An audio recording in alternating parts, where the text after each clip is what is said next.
Olá, para você que está chegando aqui na TV Jovens Cronistas, eu sou Adriano Garcia e estamos trazendo aqui mais um conteúdo das eleições, da cobertura da TV Jovens Cronistas. Sim, tem cobertura na TV Jovens Cronistas das eleições 2024 e, além de analisar os debates, que é uma tradição do canal, não é um react, o que a gente faz, né? É uma análise, como sempre fizemos, dos debates aqui. Nós vamos também trazer, dentro do possível, candidatos do espectro à esquerda e também fazer análises das entrevistas, das sabatinas, que os candidatos passam nesse processo eleitoral que vai até o início do mês de outubro, no primeiro turno. E a primeira entrevista que a gente vai comentar aqui no debate foi de José Luiz da Atena ao Roda Viva e foi uma entrevista absolutamente desastrosa. Peço que você deixe o seu like, se inscreva aqui no canal, considere se tornar ou voltar a ser membro aqui da TV Jovens Cronistas, é muito importante seu apoio. Esse vídeo é uma estreia, então você pode também deixar o superchat, a gente está no ar também no momento em que esse vídeo está sendo estreado, esse vídeo está sendo gravado uma hora e meia antes dele ser estreado aqui no canal. Então, a gente vai interagir com você que participar aí também do chat da estreia e principalmente você que mandar também a sua pergunta posteriormente, né? A gente também responde a sua pergunta, que é a sua indagação, e a gente vai construindo um diálogo junto aqui na TV Jovens Cronistas. Você, espectador, espectadora, é importante. A sua opinião na TV Jovens Cronistas é considerada, desde que ela, claro, seja uma opinião construtiva, uma opinião que não seja só o xingamento puro ou alguma frase que a pessoa aprendeu no WhatsApp, como acontece muito no espectro político à direita, né? Vamos seguir aqui? Então, vamos lá. A gente pode considerar essa entrevista de José Luiz da Atena no Roda Viva algo ultrajante, né? Até para usar um termo que a direita, né, é fã, ultrajante, porque o cara estava completamente perdido, né? E o da Atena é um cara que completa, com esta chegada ao PSDB, 11 filiações partidárias. Ele é filiado partidário desde o ano de 1992. São 32 anos em que José Luiz da Atena, jornalista, e não tem problema nenhum você ser jornalista e ser filiado.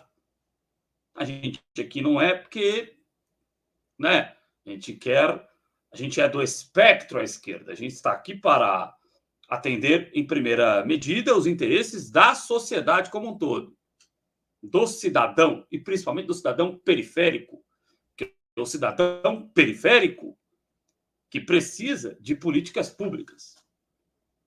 Porém, na maioria das vezes, e principalmente nos governos à direita, quem tem as políticas públicas e as políticas financeiras, sobretudo, são os poderosos, né? E aqueles que precisam de políticas públicas, que são os cidadãos menos abastados, são cidadãos periféricos, estes não têm acesso a políticas públicas efetivas, né? Então, o da Atena, filiado há 32 anos, desde 1992. Em grande parte destes 32 anos, 92 a 2015, vamos fazer um cálculo rápido, eu sou péssimo em matemática, eu sou de humanas, né? Mas, enfim, 92 a 2012 são 32 nada. Não, 32, Adriano, não seja louco. Então, 92 a 2012, eu acho que eu estou fazendo o cálculo errado aqui. Vamos lá. 2000 para 24 são 24 anos. É isso mesmo. São 32 anos. Tô me perdendo, tô ficando prolixo aqui, mas vamos lá.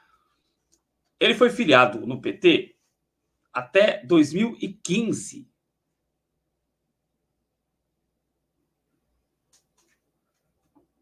Então, haja fumaça aí, né? Filiado no PT até 2015. Depois ele passou por PP, partidos de direita, no primeiro momento, PP, PRP, Democratas, o MDB, o PSL, o partido que até então era do Bolsonaro naquela época, União Brasil, PSC, partidos declaradamente de direita. E aí depois veio para partidos de centro-esquerda, ou de esquerda, como queira, o PDT e o PSB. Foi o último partido dele antes de entrar neste ano aqui para concorrer, a princípio como vice de Tabata Amaral, e posteriormente como candidato a prefeito, aproveitando a sua popularidade, a prefeito pelo partido tucano, pelo PSDB. E é impressionante.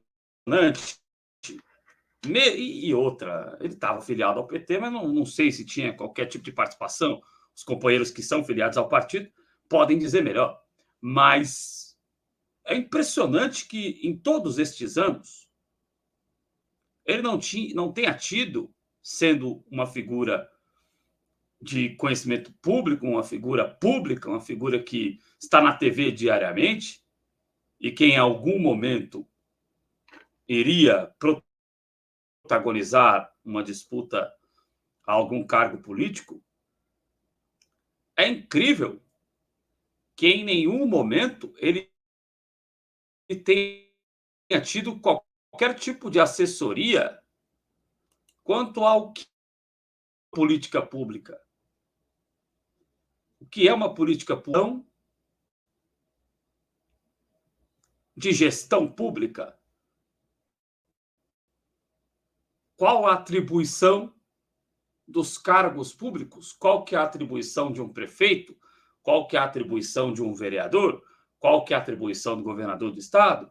Qual que é a atribuição dos poderes legislativos nas esferas estadual, federal, municipal e senado, que você é uma espécie de... Você responde pelo seu estado, mas você trata das questões nacionais, assim como no Congresso como um todo. Então, é incrível que em todos estes anos de filiação partidária, o Datena não saiba quais são as funções básicas de um legislador e de quem atua no Poder Executivo. E isso fez com que ele respondesse às perguntas feitas ali pela Vera e pelos demais jornalistas, a Joyce, a Fabíola Cidral e outros jornalistas que lá estavam, de uma forma absolutamente evasiva, constrangedora, despropositada. É um candidato que demonstrou um preparo zero nessa entrevista. Já tinha sido, de certa medida, grosseiro com a Natuza.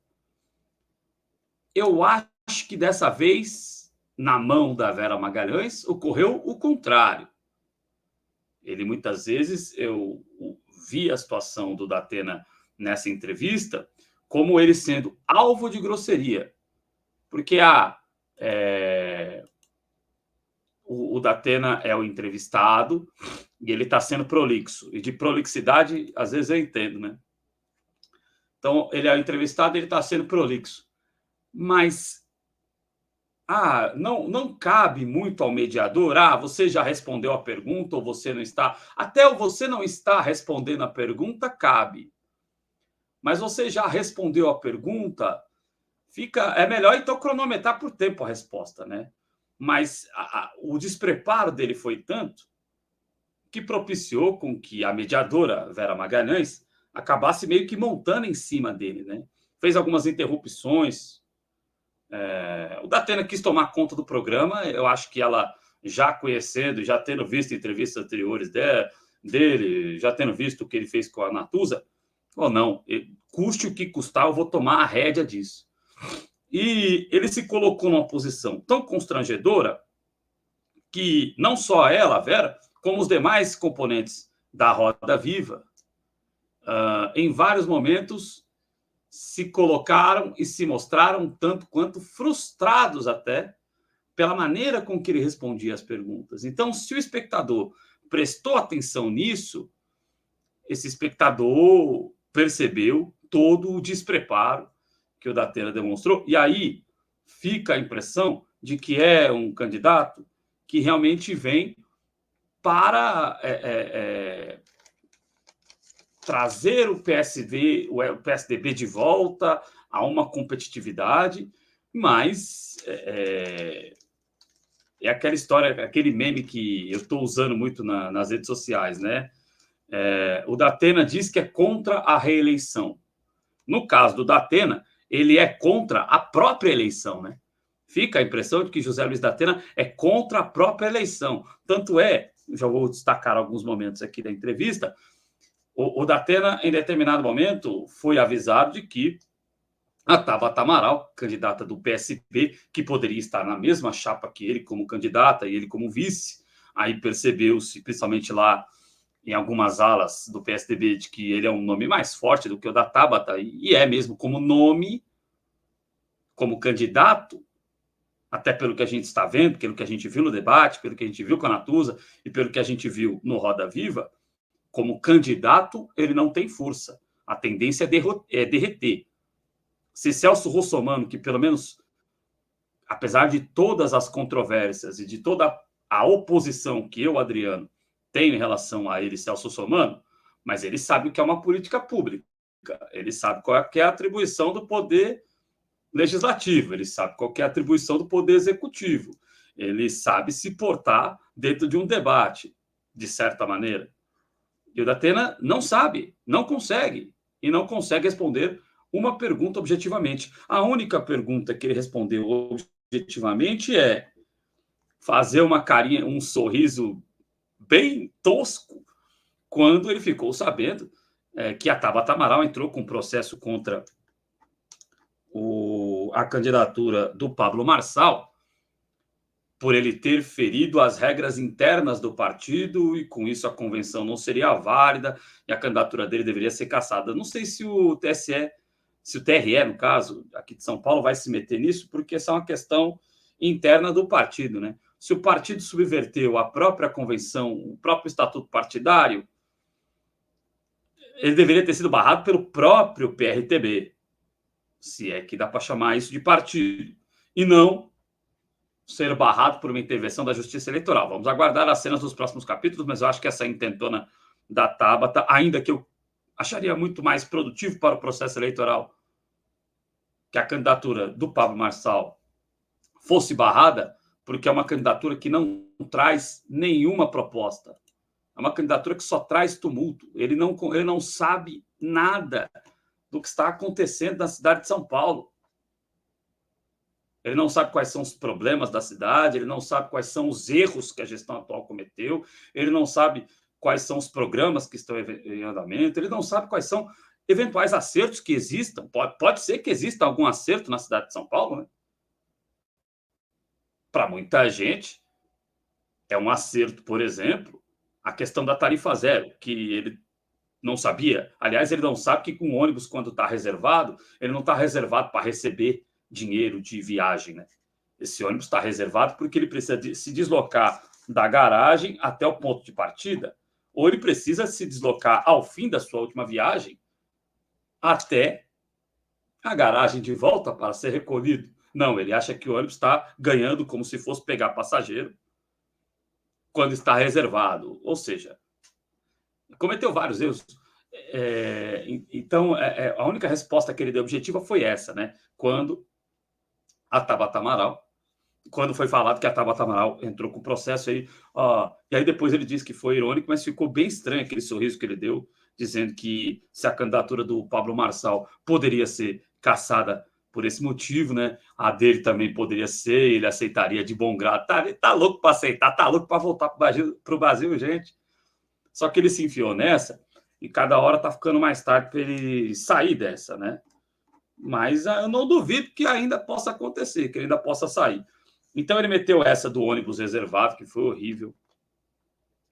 Ele demonstrou desconhecimento ao falar de ações policiais em relação à GCM. A GCM até que já faz ações policiais, mas e o repórter também que fez a pergunta também se equivocou. Não cabe à GCM fazer trabalho de inteligência policial. A GCM não era nem para ter o que tem hoje, o IOP, para operações especiais. Qual é a operação especial executada pela GCM? Ok, a GCM, como eu disse lá no Debatendo Debate, não executa a sua função constitucional, que é o zelo pelos prédios e patrimônio público da cidade. A segurança dos prédios e das autarquias e do patrimônio público da cidade não é exercida pela GCM, que inclusive esta é a atribuição constitucional da GCM. Ela é exercida por empresas privadas de segurança. Mas a GCM, no papel que ela tem atualmente, ela poderia fazer duas situações que, inclusive, uma delas está mais claramente exposta nas ideias do candidato Boulos, que é fazer a ronda. E olha que a ronda foi implementada lá atrás, a ronda da GCM, por Quercia e Maluf. Eu estou falando de uma ideia da direita. Mas ok, vamos voltar com a ronda escolar, que seja uma ronda periférica, como o próprio Boulos coloca, uma ronda que faça a ronda, né, nos horários de entrada e saída das escolas, e fora desses horários passe dando segurança nos bairros periféricos, né? Essa é uma ideia, uma atribuição que não é a constitucional, mas é a atribuição correta da GCM. Essa Patrulha Maria da Penha, implementada aqui em São Paulo, o problema dela, ela é um acerto. O problema dela é o efetivo ser extremamente baixo. E nós continuamos assistindo a criminosos, a assassinos, a psicopatas descumprirem a medida prometida, a medida prometida na Record, a medida protetiva, e assassinarem as suas esposas pelo bel prazer, as suas esposas, suas namoradas, suas esposas, enfim. Bandidos, criminosos, assassinos, psicopatas que descumprem a medida protetiva e assassinam mulheres cometendo feminicídio, e porque a medida protetiva não protege ninguém. Se tivesse efetivo na Guarda Maria da Penha, aqui em São Paulo, diminuiria drasticamente esse crime. Mas não tem efetivo, não tem um carro de GCM fazendo a ronda, um carro de GCM da guarnição Patrulha Maria da Penha, não tem esse carro de GCM passando 24 horas e... Adriano, mas é um carro só, que hora que os caras vão tirar? Não, né? Não sou idiota. Vai ser alternado, né? Então, assim, não tem um carro destinado 24 horas a fazer a ronda ali na rua desta cidadã, que deveria ter uma medida protetiva e que acaba não sendo protetiva coisa nenhuma. O psicopata, a hora que quiser, vai lá, invade a casa e faz o que vocês já sabem, né? Então, não conseguiu responder o objetivo. Ele respondeu sobre inteligência. O repórter também, né, foi mal demais. Não é papel de GCM, é papel de GCM fazer patrulha nos bairros. Não é o papel constitucional, mas é o papel que em todas as cidades do Brasil é feito. Patrulha nos bairros. Mas inteligência, cara, isso não é nem papel da Polícia Militar, é papel da Polícia Civil. Então o repórter aí também foi mal. O cara falou ainda em indústria de multa. Gente, esse é um tema praticamente superado já, né? Indústria de multa. Nós temos tantos problemas graves em São Paulo. E aí ele ficou bastante tempo lá falando indiretamente sobre as ilicitudes que a gente sabe que existem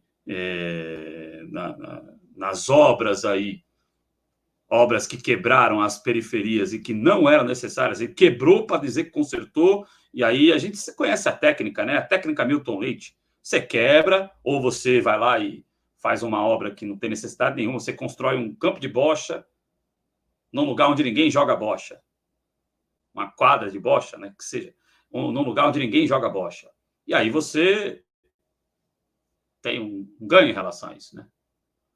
Então, falou ao passando disso, mas, assim, propostas efetivas, concretas, diretas. Ele foi perguntado, por exemplo, pela Joyce, sobre secretarias que foram extintas desde que Dória, o gestor, assumiu a Prefeitura de São Paulo. Secretaria da Mulher, Secretaria de Igualdade Racial.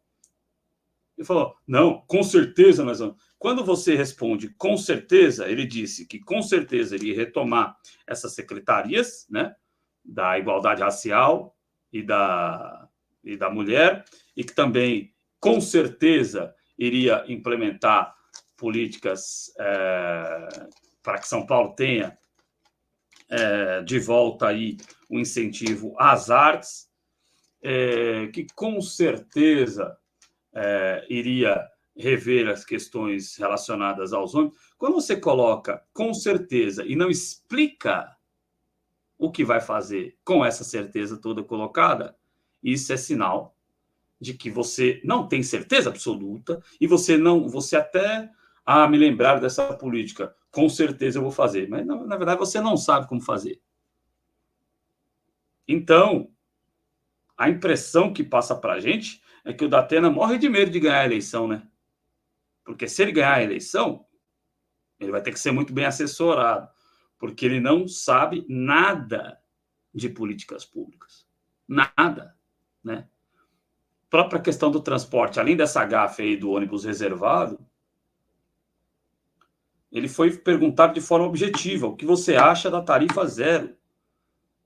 Aí veio com um jargão, não, a tarifa não é zero, a pessoa paga. Evidentemente que o cidadão paga em subsídio, existem números concretos, né? Ele até citou, né? Fez ali que tem que até ser calculado isso direito. Para a passagem ser 4,40 de subsídio, a empresa recebe como se fosse mais de R$10. Ok. Então, como objetivamente nós vamos rever esses contratos? Qual a medida objetiva? Não, as empresas vão continuar ganhando dinheiro do mesmo jeito. Mas as empresas vão continuar ganhando dinheiro do mesmo jeito como? Na sua gestão, você vai continuar subsidiando tudo isso? Não vai rever os contratos? Não vai rever as ilicitudes que você diz que tem? E que existem mesmo? E que essas duas empresas que foram arroladas, será que são só elas que têm ligação com o crime organizado? Será que eles não são só os peixes pequenos? Aquela história como no filme Cidade de Deus, você é presente para a imprensa?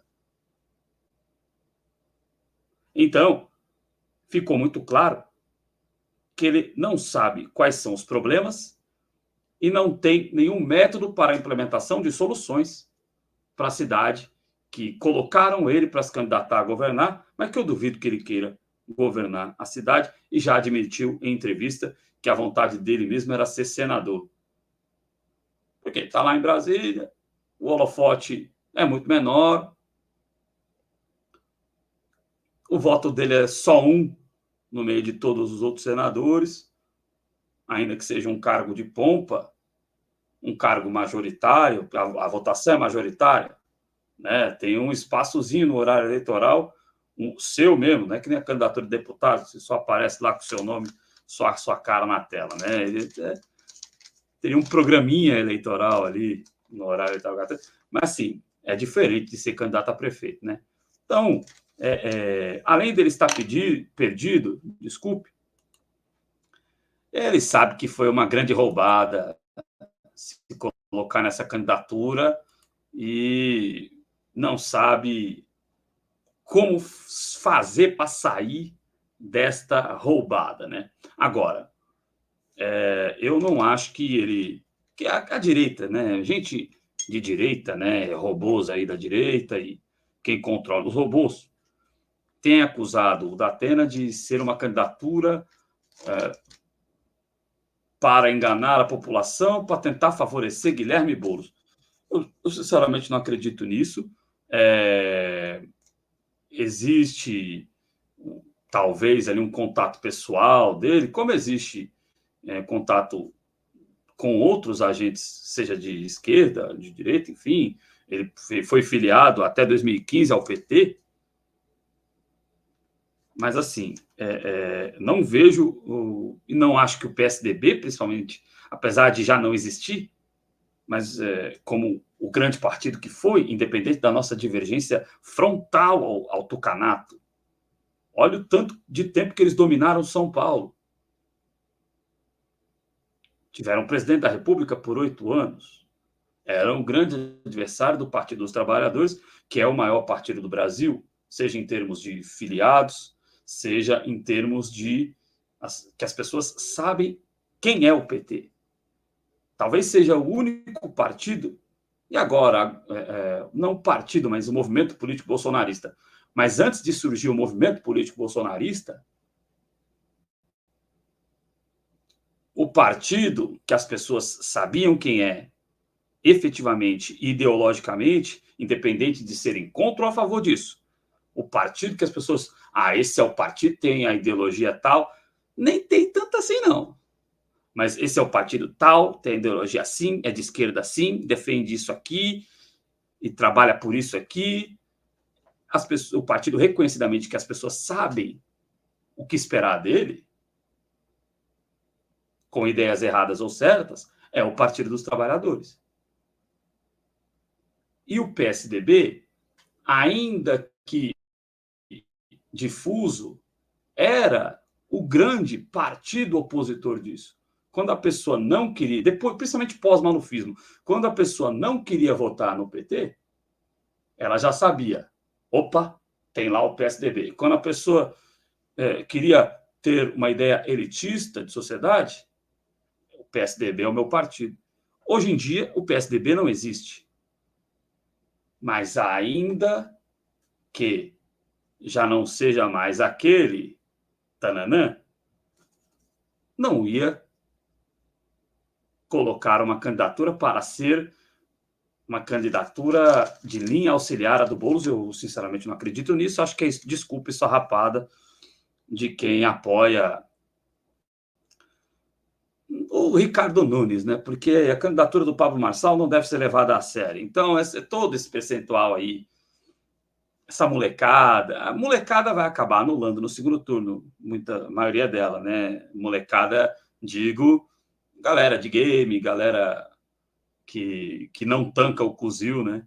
Essa galera vai anular no segundo turno. Essa galera não vai migrar para o Ricardo Nunes, mas essa galera que votaria, essa galera que tem alguma atuação política efetiva, que, principalmente se o Boulos for para o segundo turno, que é o que todo mundo espera, essa galera que tem alguma atuação política em rede social, ela, quando o Marçal já não estiver na disputa e o Kim saiu também, essa galera, para tentar evitar a vitória do Boulos, ela vai migrar para Ricardo Nunes, né? Ela não vai. Então, no fundo, a candidatura do Pablo Marçal é muito mais, apesar das loucuras dele, uma candidatura satélite do Ricardo Nunes, porque o representante do bolsonarismo efetivo, com chance de ganhar, ainda que ninguém saiba quem é ele, e ainda bem que não sabem, seja o Ricardo Nunes, este é o representante da direita com chance efetiva de ganhar. Se você disser que o Datena não é o representante da direita, que é o que a direita tenta dizer. Então, o cara da direita com chance efetiva de ganhar a eleição é o Ricardo Nunes. Então, todo esse pessoal, grande parte do pessoal que vota no Datena, e principalmente o pessoal que é de Marçal, vai, no final das contas, migrar para Ricardo Nunes, e quem sobrar vai anular o voto, não vai migrar para o outro lado, né? Então, basicamente é isso. Então, o nível, a gente já imaginava que o Datena candidato seria uma papagaiada, mas o nível de desconhecimento, que é um cara que, em tese, eu, como jornalista, não considero o jornalismo de José Luiz Datena um jornalismo comunitário. Você tirar sarro das comunidades, você mostrar só a comunidade quando um pequeno comerciante de drogas é morto pela polícia, ou quando alguém morre assassinado, seja pela polícia, seja por criminosos. Você mostrar só protesto de moradores revoltados porque, de repente, a polícia matou alguém, algum pequeno comerciante de droga jovem, aí vai lá o helicóptero da Band e mostra essas pessoas protestando e atirando coisas na polícia, a polícia respondendo com bala de borracha. Você fazer um jornalismo que, quando os trabalhadores reivindicam seus direitos, principalmente os trabalhadores do transporte, você faz aquele jornalismo rasteiro de acusar esses trabalhadores de estarem ferrando com a vida da sociedade, com o cidadão. Isso não é fazer jornalismo comunitário. E aí tenho várias restrições à Globo, mas em jornalismo comunitário, mostrar lá a cratera no meio da rua, mostrar lá o trem que não está funcionando, mostrar lá o abrigo para pessoas... Jornalismo comunitário não é Cidade Alerta que faz, não é Brasil Urgente que faz, não é sei lá o que a Rede TV tem que faz, não é o Alerta que faz. Jornalismo comunitário não é jorrar sangue na cara do telespectador. Jornalismo comunitário é mostrar o buraco que abriu na avenida e que ninguém consegue passar, o acidente que está impedindo a pessoa de chegar ao seu trabalho, a linha 9 que foi vendida para o que você está pensando aí mesmo, né?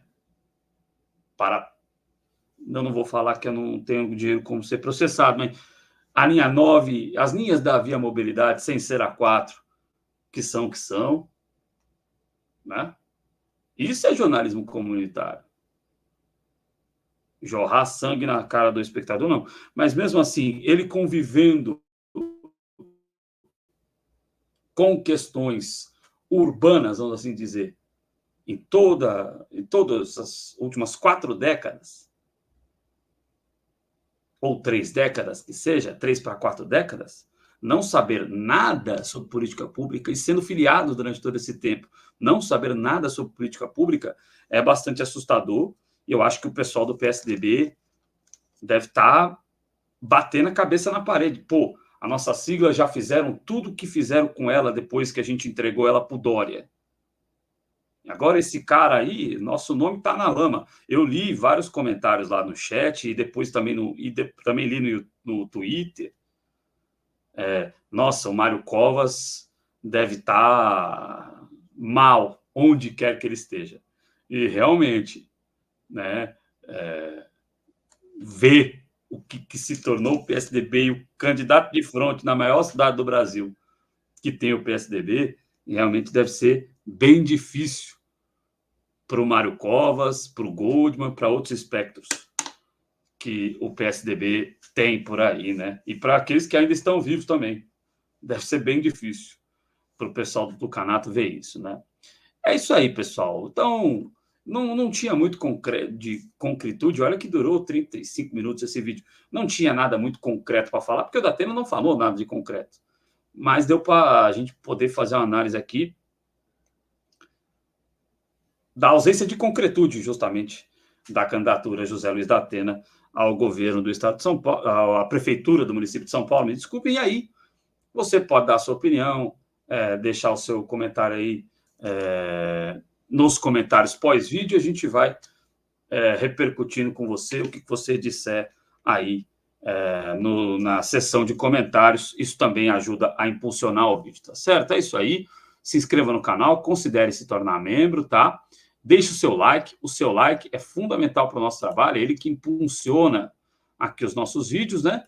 E fique ligado aqui, ative o sininho, porque nós vamos trazer entrevistas com candidatos, nós vamos trazer outras análises de entrevistas, e nós vamos também, estamos esquematizando o que a gente pode fazer com a apuração, que a gente está com problema de fontes nessa volta, mas é isso, o canal vai continuar firme e forte, a gente fazendo o nosso trabalho da melhor maneira possível, tá certo? É isso aí, eu sou o Adriano, críticas construtivas a gente aceita e vamos debater junto aí na TV Jovens Cronistas, tá certo? Muito obrigado a você que veio até o final deste vídeo, compartilhe para os seus amigos e vamos juntos continuar a nossa cobertura eleitoral. Um abraço.